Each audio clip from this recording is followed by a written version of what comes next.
ସମସ୍ତଙ୍କୁ ମୋର ନମସ୍କାର। ଆଜି ଥିଲା ସଣ୍ଡେ ଓ ଆମେ ଦୁଇ ଜଣ ହଠାତ୍ ଡିସାଇଡ୍ କଲୁ କି ଚାଲ କୁତୁବ ମିନାର ବୁଲିବାକୁ ଯିବା। ଆମେମାନେ ଆଗରୁ ଅନଲାଇନ ଟିକେଟ ତ କରିଦେଇଥିଲୁ, ହେଲେ ବି ଆମକୁ ଭିତରକୁ ପଶିବା ପାଇଁ ବହୁତ ଲମ୍ବା ଲାଇନ ଲାଗିବାକୁ ପଡିଲା। ଆଉ ଏତେ ଥଣ୍ଡାରେ ଯେତେବେଳେ ଖରା ହଉଥିବ କୁତୁବ ମିନାର ବୁଲିଯିବେ କେତେ ମଜା ନୁହେଁ।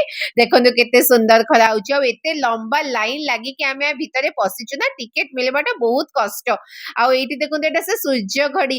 ଆମ ଓଡିଶାରେ ବି ବହୁତ ଜାଗାରେ ଆପଣ ଦେଖିଥିବେ, କୋଣାର୍କରେ ବି ଅଛି ଆଉ କୁତୁବ ମିନାରରେ ବି ଅଛି। ମୁଁ ବହୁତ ଥର ଆସିଛି, କେବେ ମୁଁ କିନ୍ତୁ କେବେ ନୋଟିସ କରିନଥିଲି କି ଏଠି ବି ଅଛି ବୋଲି। ଆଉ ଏଠି ଗୁଣ୍ଡୁଚି ମୂଷା ଗୁଡାକ ଏମିତି ବୁଲୁଥିଲା ଆଉ ଏଠି ଗୋଟେ ଛୋଟ ଝିଅଟେ ଥିଲା, ସେ ନା ସେମାନଙ୍କୁ ସେ ଯୋଉ ଆସେନି ହଳଦୀରାମର ଆଲୁ ଭୁଜିଆ ସେମାନଙ୍କୁ ଖାଇବାକୁ ଦଉଥିଲା। ସେ କେତେ ଖୁସି ହେଇଯାଉଥିଲା, ଏମାନେ ବି ଆସିକି ଦେଖନ୍ତୁ କେମିତି ଖାଉଛନ୍ତି। କେତେ ଖୁସି ଲାଗେ ଛୋଟ ଛୋଟ ଦୃଶ୍ୟ। ଛୁଆ ମାନେ ଯେତେବେଳେ ମାନେ ଏମିତି ଜୀବଜନ୍ତୁ ମାନଙ୍କୁ ଏତେ ଭଲ ପାଆନ୍ତି, ମତେ ଆଉ ଖୁସି ଲାଗେ। କିନ୍ତୁ ମତେ କେଜାଣି କଣ ପାଇଁ ଟିକେ ଡର ଲାଗେ, କିନ୍ତୁ ବହୁତ ଭଲ ଲାଗୁଥିଲା। ସେଥିପାଇଁ ଭିଡିଓ ଟା ମୁଁ ରେକର୍ଡ କଲି। ଆପଣ ମାନେ ମତେ କମେଣ୍ଟ ରେ କହିବେ କେମିତି ଲାଗିଲା ବୋଲି। ଏଇଟା ତ ବହୁତ ଛୋଟ ଛୋଟ ଜାଗା, ଏମିତି ପୁରା କଳାକୃତିରେ ପୁରା ଭରା ହେଇଛି ଏ ଜାଗାଟା। ଆଉ ଏଇଠି ମୋ ଖରାରେ ପୁରା ମୋ ଆଖିଟା ପୁରା ବନ୍ଦ ହେଇଯାଉଛି, ମୁଁ ଦେଖୁଥିଲି ସବୁଆଡେ। ବଢିଆ ଗାର୍ଡେନ ବି ଅଛି, ଯଦି ଆପଣ ସନ୍ଧ୍ୟା ଟାଇମ ରେ ଆସିବେ ବି ଭଲ ଲାଗିବ। କିନ୍ତୁ ଶୀତ ଦିନେ ସନ୍ଧ୍ୟାରେ କଣ ହେଲେ ଆସିବେ, ଏତେ ଥଣ୍ଡା ପବନ ହବ। ଏଇଟା ଦେଖନ୍ତୁ କେତେ ପୁରା ସୂକ୍ଷ୍ମ କାରୁକାର୍ଯ୍ୟ ଯୋଉ କୁହନ୍ତି, ପୁରା ସବୁଆଡେ। ଏଇଟା ଗୋଟେ ଜଣଙ୍କର ସମାଧି, ଲୋକମାନେ ଏଇଠି ସବୁ ଫଟୋ ଉଠଉଛନ୍ତି। କାହା ସମାଧି ମୁଁ ତ ଭୁଲି ଯାଇଛି, କିନ୍ତୁ ଏମିତି ବହୁତ ଗୁଡେ ସମାଧି ଅଛି ଆପଣଙ୍କୁ କୁତୁବ ମିନାରରେ ଦେଖିବାକୁ ମିଳିଯିବ। ଆଉ ଏତେ ସୁନ୍ଦର କଳାକୃତି ନା, ଦେଖନ୍ତୁ ସେ ସମାଧି ଉପରେ ବି କଳାକୃତି ସବୁ କରାହେଇଛି। ଏଇଠି ମୁଁ ଏଇଟା କଣ ଚାଲୁଥିଲେ ଆଉ ହଜବେଣ୍ଡ ଟିକେ ଭିଡିଓ କରିଛନ୍ତି।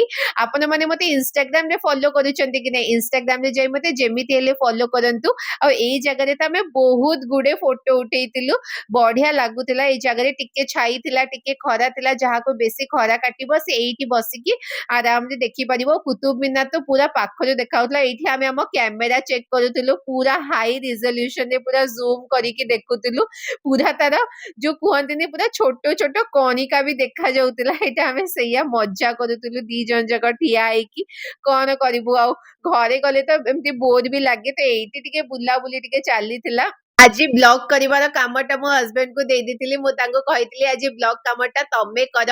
ଏଇଟା ଦେଖନ୍ତୁ, ଏଇଟା ସେ କୁତୁବ ମିନାର ନା ତଳ ଭାଗଟା, ସେଇ ଜାଗାରେ ଏମିତି ଅଛି। ଆଗରୁ କୁତୁବ ମିନାର ଉପରକୁ ବି ଲୋକମାନଙ୍କୁ ଚଢିବାକୁ ଦଉଥିଲେ, କିନ୍ତୁ କଣ ମାନେ ଆକ୍ସିଡେଣ୍ଟ ହେଇଥିଲା କି କିଏ ଜଣେ ସୁଇସାଇଡ କରିଦେଇଥିଲା, ଏମିତି କଣ ଗୋଟେ ମୁଁ ଶୁଣିଥିଲି। ସେଇଥିପାଇଁ ବି ଉପରକୁ ଚଢିବାକୁ ଦଉନାହାନ୍ତି। ଆଉ ତା ଚାରିପଟେ ନା ସେମାନେ ଏମିତି ପୁରା ଗେଟ୍ ଟାଇପ ର ଲଗେଇ ଦେଇଛନ୍ତି, ଯେମିତି ଲୋକମାନେ ପଶି ପାରିବେନି। ଆଉ ତାପରେ ପୁରା ଆମେ ବୁଲିଦେଲୁ ବହୁତ। ତାପରେ ଟିକେ ଟାଇମ ଆମେ ଗାର୍ଡେନ ରେ ବି ବସିଥିଲୁ। ଗାର୍ଡେନ ବି ଦେଖନ୍ତୁ କେତେ ସୁନ୍ଦର ହେଇଛି, ମାନେ ବଢିଆ ଲାଗୁଥିଲା। କିନ୍ତୁ ଆମେ ବସିଲା ବେଳକୁ ପାଖାପାଖି 3:30 ହେଇଯାଇଥିଲା। ଆଉ ସେଇ ସମୟରେ ନା ମାନେ ଥଣ୍ଡା ପବନ ହଉଥିଲା। ଆଉ ଏଇଟା ପୁରା ସେ ମ୍ୟାପ ଅଛି କି କୋଉ ଜାଗାରେ ଆପଣଙ୍କୁ କଣ ମିଳିବ, ତାର ସବୁ ହିଷ୍ଟ୍ରି ଗୁଡାକ ଲେଖା ହେଇଛି। ଏଇ ସବୁ ଦେଖିକି ଆମେ ମାନେ ଘରକୁ ଫେରି ଆସିଲୁ। ଆଜି ପାଇଁ ଏତିକି, ରହିଲି, ନମସ୍କାର।